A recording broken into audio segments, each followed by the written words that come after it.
Good morning, everybody. If everybody could please take your seats. We will begin shortly. Please take your seats. You don't have to get quiet. You can keep talking, but please take your seats.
Good morning, everybody. Good morning.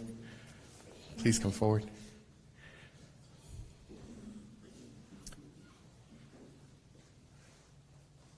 Welcome, everybody, to the Diocese of El Paso. My name is Fernie Ceniceros. I'm the Director of Communications here for the Diocese of El Paso, and it gives me great pleasure to introduce Bishop Mark Seitz. Bishop Seitz.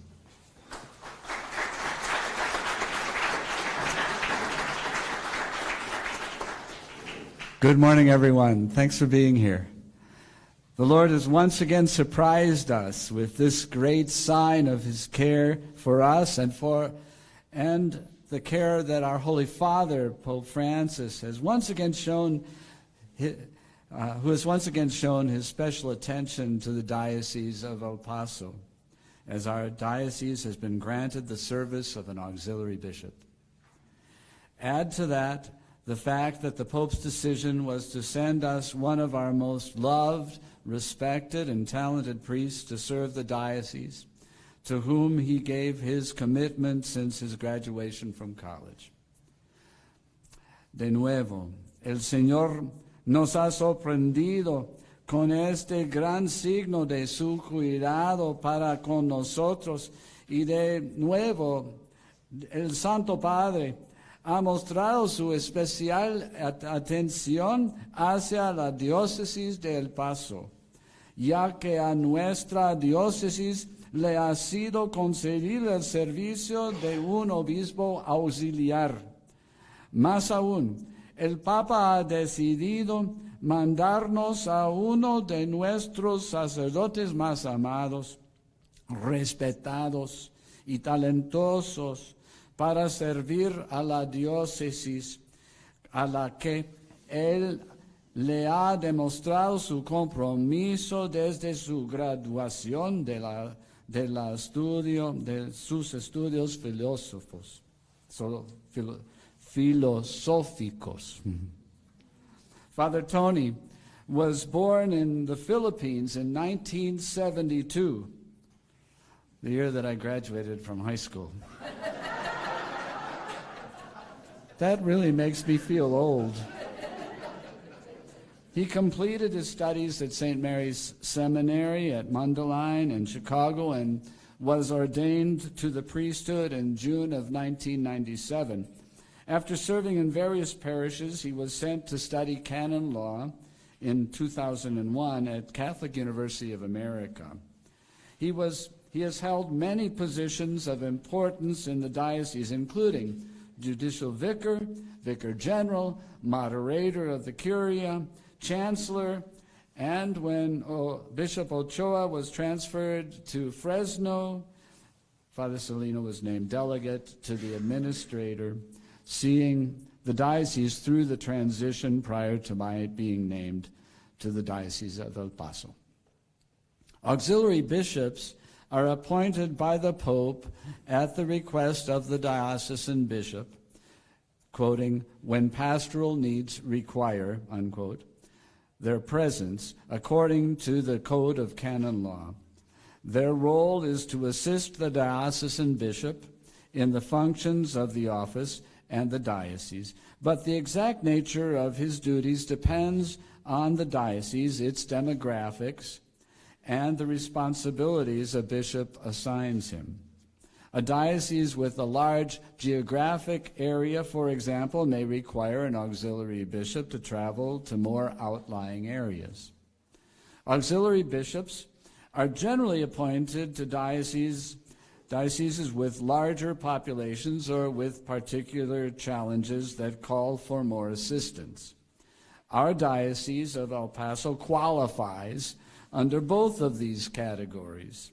It is one of the 20 to 30 largest dioceses in the country in terms of its population. About 80% of our population identify as Catholic. That would mean we have in the neighborhood of 650,000 Catholics.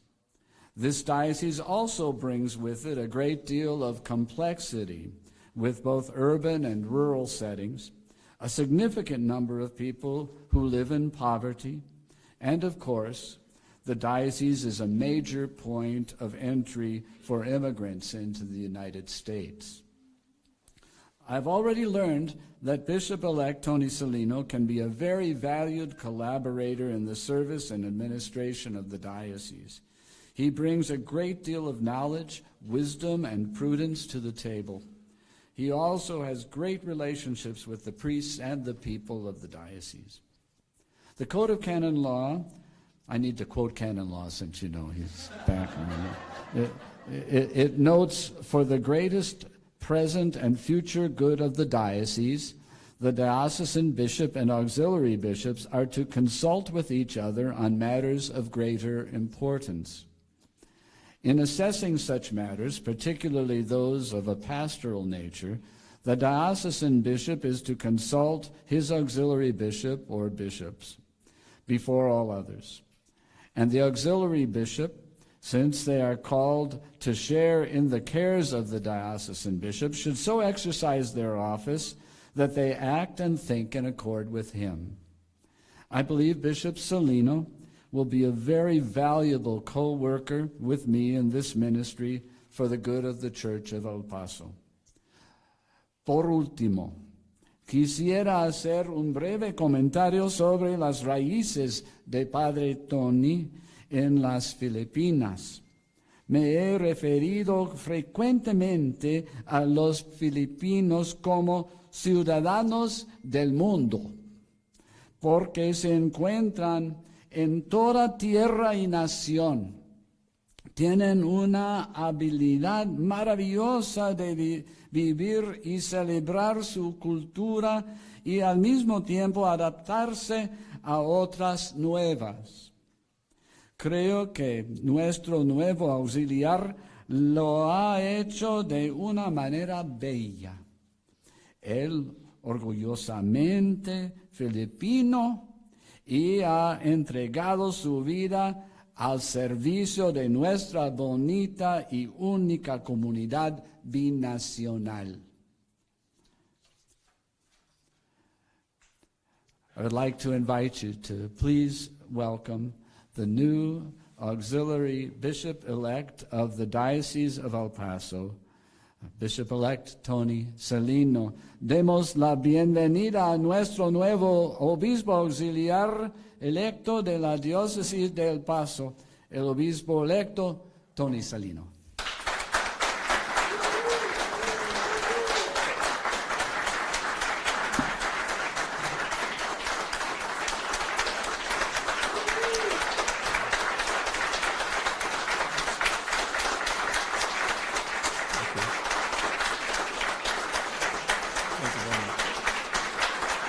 Thank you. Thank you very much. Please. Thank you, Bishop Seitz, for that generous introduction. Good morning, and thank you, everyone, for being with us here today. A few nights ago, I had celebration in our parish rectory with several parishioners from St. Raphael. As we thought about all the hard work and good results and evaluated and improved an event for the parish, I thought, how wonderful I feel being here in this parish with this dedicated group of people. It was the same feeling I had often at Santa Lucia, at Our Lady of Peace in Alpine, at St. Patrick Cathedral when I was newly ordained. I thank God for those years of parish ministry. I really thought that I would spend my life in the spiritual work and service to the parish where I found so much joy and meaning. Now life takes a new turn. I am very grateful to the Holy Father, Pope Francis, and to Bishop Mark Seitz for the confidence given me as I accept this new responsibility as auxiliary bishop of the Diocese of El Paso. In this ministry, I will be assisting our bishop in his efforts in El Paso and West Texas. As his co-worker, I will rededicate myself to serving the people of the diocese and the church without counting the cost. I am inspired by the words of Pope Francis when he addressed the clergy of South Sudan last week. He challenged all of us in the church to allow ourselves to be drawn to the Lord and spend time with Him in prayer, to daily approach the mystery of God, so that He will burn away the dead wood of our pride and immoderate ambitions, and make us humble, traveling companions of all those entrusted to our care. Our first duty is not to be a church that is perfectly organized, but a church that, in the name of Christ, stands in the midst of people's troubled lives. I pray that I will be able to respond and live up to this call of the Holy Father and to serve as I should. I have admired the leadership of Bishop Seitz in the past when I served as Vicar General of the Diocese of El Paso, and have appreciated his support and encouragement always. Once again, I will have the opportunity to collaborate closely with him in matters related to the thriving of our diocese. I share in his concern for so many who are in the peripheries, the poor, the unborn, the migrants, refugees, and asylum seekers, those who have no voice, people who struggle just to get by each day, experience family problems, chronic health issues, addictions, people who are or have been incarcerated and their families who suffer those consequences. I must say that I am amazed and edified at many of my brother priests, men and women religious, public officials, and many individuals and communities who generously trying to help them so that battling life's challenges may also share the gifts with us. Que don tan grande es la rica diversidad de nuestra diócesis. Personas de culturas indígenas de ascendencia europea, mexicanos, filipinos, coreanos, nigerianos, kenianos, indios, vietnamitas y de otras culturas. Algunos recién llegados y otros que echaron raíces aquí desde hace siglos. Todos unidos por nuestro Señor Jesucristo. He servido en El Paso como sacerdote por 25 años en diversas responsabilidades y ahora tendré una nueva. Es aquí en la frontera, con la riqueza de nuestra experiencia, prácticas religiosas, devociones, nuestras tradiciones y celebraciones particulares, que mi ministerio se ha desarrollado. He aprendido tanto de esta comunidad, no solo a hablar español, sino también, como dice el Papa Francisco, el lenguaje de la cultura del encuentro. A pesar de las tragedias que hemos vivido, seguimos siendo hospitalarios y fuertes en nuestra fe en Dios y en el uno en el otro. Constantemente me conmueve ver cómo nuestras vidas se entrejen en esta realidad binacional de los Estados Unidos y de México, y entre los 3 estados de Texas, Nuevo México y Chihuahua. Nos enriquece esta experiencia llena de oportunidades para la cultura del encuentro. Este ambiente me ha formado como persona, como sacerdote y como pastor. What a gift the rich diversity of this diocese is. Peoples of indigenous culture, Mexicans, European descents, Filipino, Koreans, Nigerians, Kenyans, Indians, Vietnamese, and other ancestries, newcomers, and those whose roots go back centuries, united around our Lord Jesus Christ. I have served in El Paso for 25 years as a priest with various responsibilities, and now there is a new one. It is here in the borderland, with the richness of our experience, religious practices, our devotions, our particular traditions and celebrations, that my priestly ministry has been informed. I have learned so much from this community, not only how to speak Spanish, but also borrowing again from Pope Francis the language of the culture of encounter. In spite of the tragedies that we have experienced, we continue to be welcoming and so strong in our faith in God and in one another. I am constantly awestruck at how our lives intersect in this binational reality of United States and Mexico, and the tri-state situation of Texas, of New Mexico, and Chihuahua. We are enriched by this experience, which is so ripe for the culture of encounter. This milieu, this ambiente, has formed me as a person, as a priest, and as a pastor. So many gifted priests, so many extraordinary women religious, so many dedicated and prayerful lay people have mentored and shaped and taught me over all these years. What a gift. I am encouraged by my younger brother priests in their creative energies, inspired by those who came before me, humbled by the endurance of my brother priests who are here today, especially, who walk with me, and I have benefited from the wisdom of so many lay persons from our community who have helped me mature in ministry.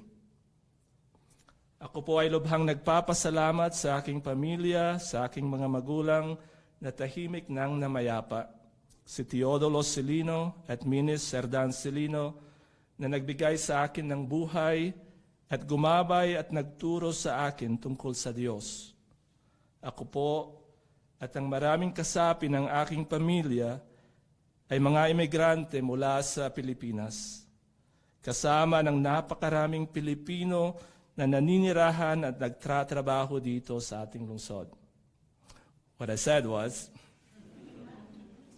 I am grateful to my family, especially my parents, the late Teodoro Celino and Mina Serdan Celino, who taught me about God and gave me life. I, with many members of my family and many Filipinos who live and work here, am an immigrant from the Philippines. With our faith to accompany and guide us, we have moved across the sea, from the islands to the Chihuahuan desert. I pray that we will continue to joyfully share the gift of faith with all who have helped us thrive in this community. I ask for your thoughts, for your prayers, your help, and your understanding. And I promise you my attention, my energies. I will listen to you and walk with you and discern with you as we move forward as a Catholic community of El Paso, with Bishop Mark Seitz as our shepherd. Thank you, and God bless you.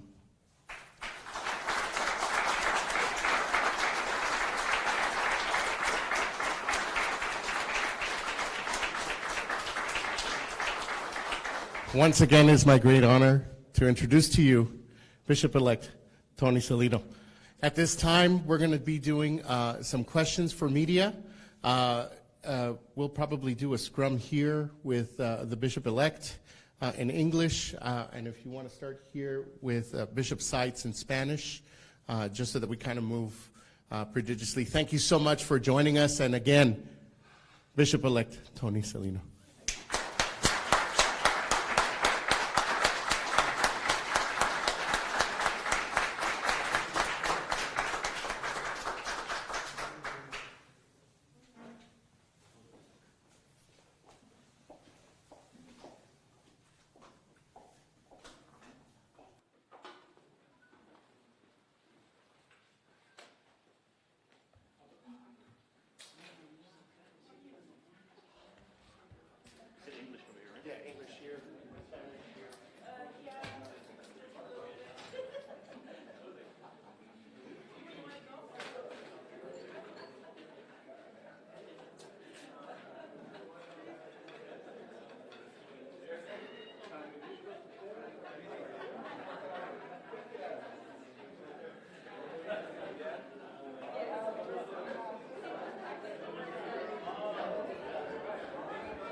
that work?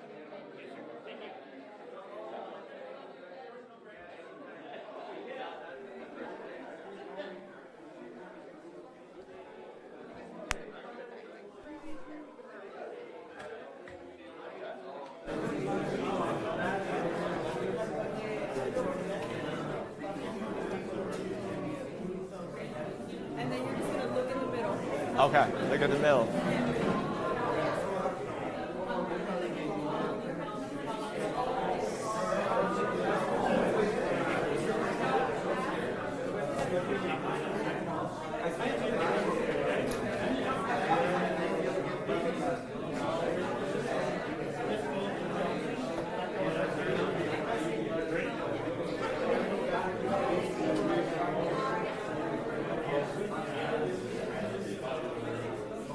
And then just look right here in the middle. Okay. I hope you can hear me. Just Yes. talk about today. Certainly today was overwhelming to begin with, but grateful to God and to our Holy Father, Pope Francis, and Bishop Mark Sides for the confidence that they have given to me. Certainly, I am very happy with his appointment as an auxiliary bishop of the Diocese of El Paso. You mentioned a little bit about, your journey here. Can you talk a little bit about your journey? Certainly, my family, especially my brother, began or started here in the Diocese of El Paso. My sister moved here in El Paso, and I was recruited by Bishop Peña in 1993 to study for the Diocese of El Paso from the Philippines, and began my journey as a seminarian in 1993 and been ordained in 1997 here in for the Diocese of El Paso. And talk about your role you're going to take. The role of the auxiliary bishop is a close co-worker of the bishop of the Diocese of El Paso, and to support and minister with him in his role as the chief shepherd of the diocese.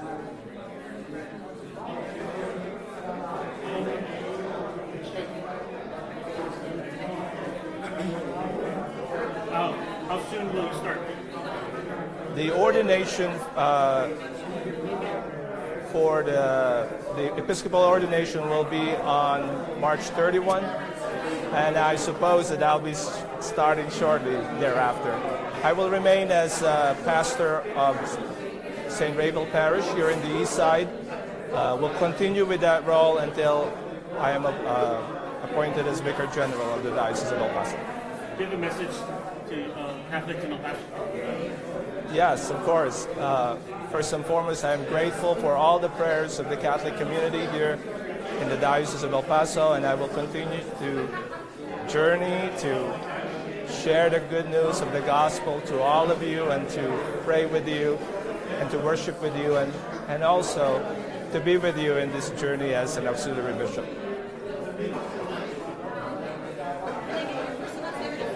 Your first and last name? Anthony Celino. Anthony C. Celino. I have some additional questions. I Yes. want to get close to you because it's loud. We're good? Well, I thought I'm keeping this as a souvenir.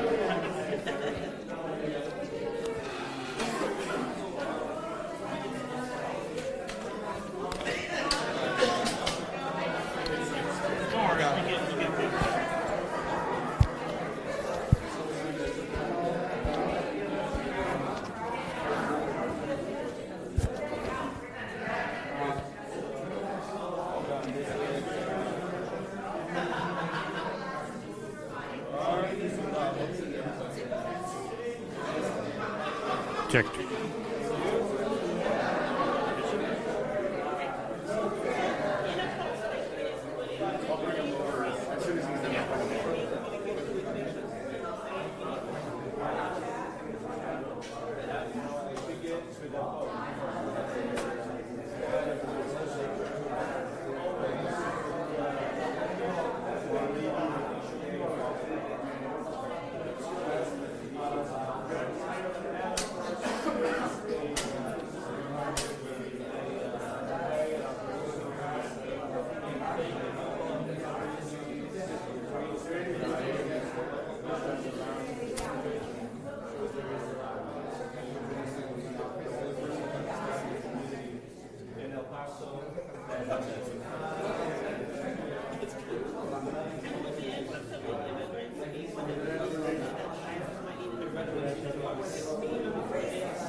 Do you have any questions for the bishop?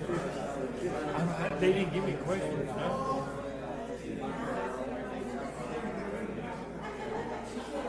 Is there anything in particular about some of the research that you were working on that you want to start with? I know they didn't say it, but is this a transition? No, I don't think so. You can ask them.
Thank you.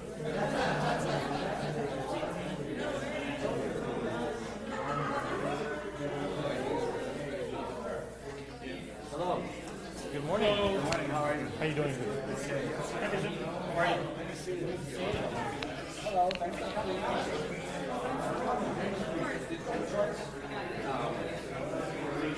You'll have a couple of these.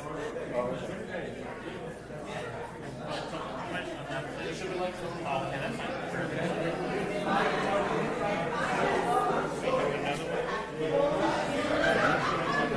You got a nice fuzzy thing there.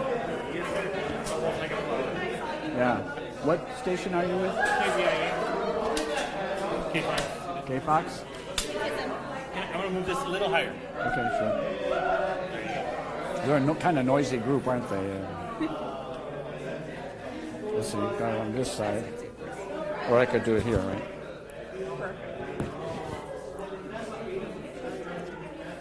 Boy, I've got a lot of wires hanging here.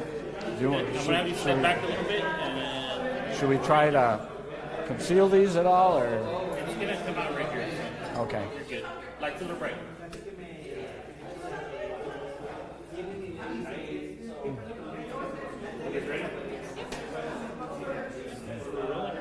All right, just look at me, just for the record, your full name. Bishop Mark J. Seitz. And just talk about today, what it means for the diocese.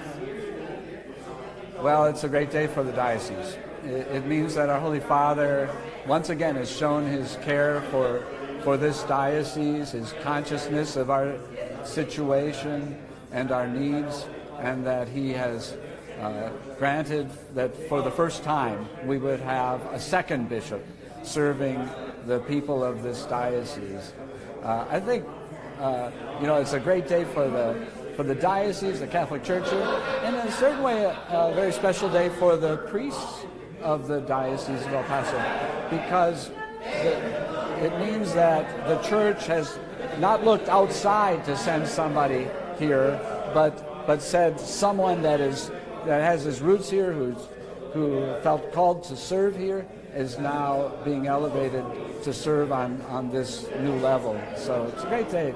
And talk about the role that you're having taken. Well, an auxiliary bishop is like an assistant bishop, but on the sense of a secretary. It's another person who has the responsibility and has received a special grace to serve a community spiritually, in terms of guiding the growth of the church in an area, looking to the care of the physical reality of a church with 57 parishes and 12 missions, caring for our priests and helping them along the way, seeking vocations and providing, overseeing religious education, and of course here in our diocese, making the church present to those who are, as Pope Francis says, on the peripheries of our life, such as immigrants and the like. So I hope we can be even more present and walking with people and their needs here. That was my next question. The issues here in this region with immigration, does that free you up to deal with that more now? I've just undertaken a responsibility on a national level as a chair of the Committee for Migration and Refugee Services, which is a very big commitment on the part of the national church. And so it comes at a perfect time for me when I'm having to try and wear a couple of hats, and make sure that we're out there and as a national church speaking to these issues and also serving those who are coming to our country from outside. So at the same time, of course, I have the responsibility of the Church of El Paso and our people who are crossing here. So it allows us to, I think, serve much better, I hope. And the immigration issue, right now it's simmering down, but it's not over, right? The immigration issue here at the border with Mexico will be an ongoing situation, as it has been for millennia, right? We're not named El Paso for nothing, right? We're a place where people have passed, going both directions for time immemorial, and it will continue. There will be surges, as what we saw around Christmas, and there will be times when it's less, as we're witnessing right now. But we know it will always be with us, and that our nature as a community fundamentally is to welcome people who are passing, whether it's on I-10 coming through our community, whether it's at Fort Bliss, whether it's people coming from the south or those returning to the south. That's who we are, and it's a beautiful reality that we live right here. The eyes of the nation and the world are in this region. You've met with lawmakers. Have you seen any changes so far? Oh, it's a long process, right? And we know that there is a great deal of division in our country on these issues. One of my efforts as chair of the Committee on Migration and Refugee Services is going to be to just help to tell the story of those who are coming, because they've been characterized in a completely false way, as though everybody's coming is somehow a threat to our country, or that they're coming just because they feel like it. But we hope to share the story, and in that way to help our people of our nation to think differently about the reality of immigration, that historically has made us a nation of immigrants and been a source of our success. Anything else on today? Just a very, very happy day for our diocese, and we're very grateful to God. Thank you. Okay, Bishop, can I ask you some questions right now? sure.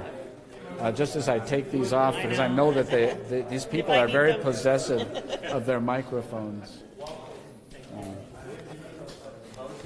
And let's see.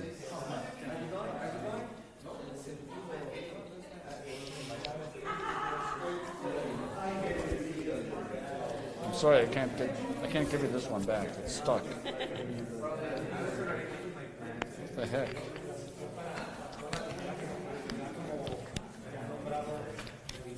There we go.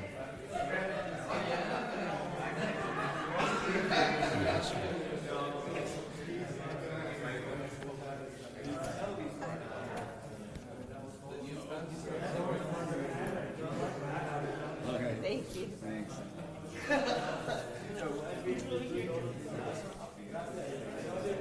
Are you going to give me